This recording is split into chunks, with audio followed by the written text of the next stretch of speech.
But the most important factors are our animals and our water. Water and animals are considered for most of the rural and agricultural part of our country as wealth and happiness.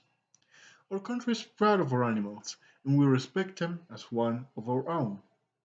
We're aware that happiness comes from different sources, such as food, your friend's company, having a pet, and so on. I have considered the hydropower plan onto my plan of acquisition for the government.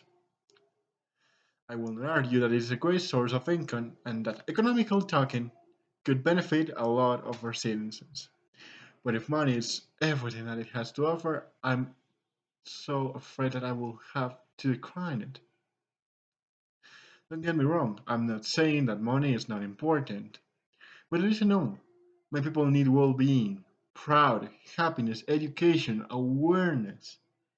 And for those, a lot of more reasons, I'm putting into consideration the harms for the well-being proposal. Tourism is well known as one of the most reliable sources of income into a lot of countries, being the fact that we do not depend on any state exportations or money, we can afford to maintain and sustain a sustainable development program in which tourism will be the main goal in the rest of the world, showing how the we live can make us reach out greatness. On the other hand, the main interests behind this decision are for my country to reach development. Since my face encounter with the GNH, I'm sure every day that it is the solution to make every country efficient and sustainable. Diversification is the main factor of the globalization era.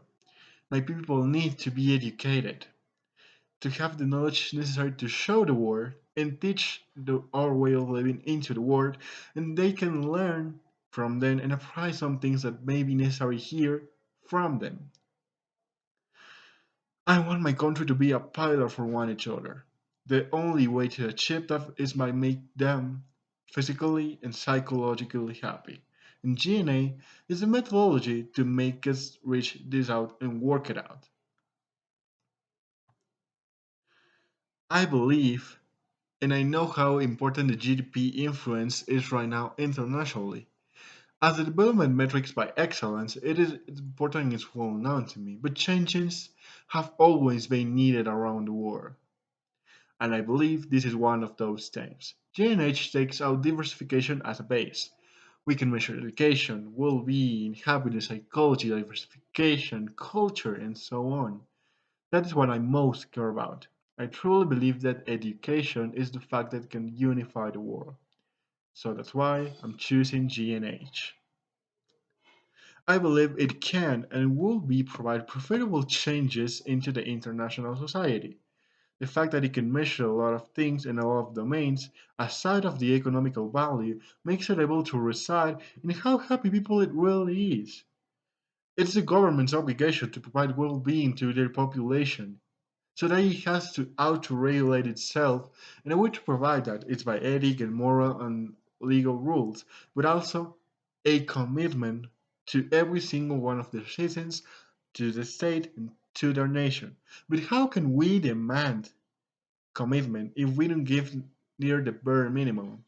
That's why I believe that GNH can make some significant changes into public inner policies regards to human rights, psychology well-being, physical well-being, and so on.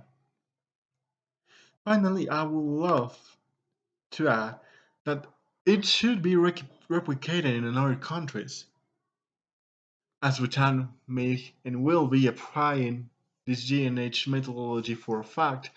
We can serve as a perfect example of why we should apply it. I've always believed there's good in everyone. So I hope that different governments care about their people as much as I do, and by that, applying something to be aware of how good or bad is their job, relying on their population's perspective.